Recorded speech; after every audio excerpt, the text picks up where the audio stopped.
Kia ora nā ko tātou te iti tangata kuki ai nei, from the North Pole to the South Pole, from the sunrise to the sunset. Kia ora nā roa i te aroa mātua te tuatau. I rina ki au e te mataora mai na kotou, i tu tātou inua ano.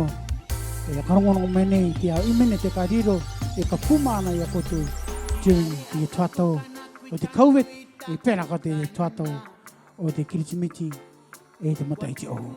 So kia mataora,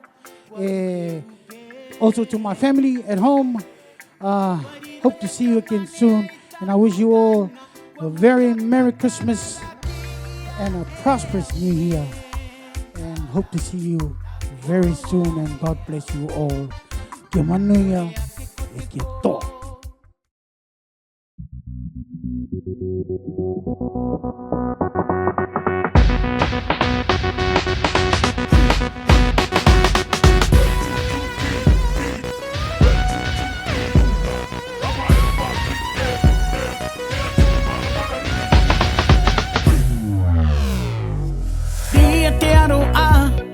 No koi te metua, e aro a tato, ia tatua orai, e kua tongo mai aia, i tana tamaiti, e ora no to te au katoa nei, kia ana waka o, ki roto i te mesia, e tae koue, ki te basi reia, e kua tono mai aia, i tana tamaiti,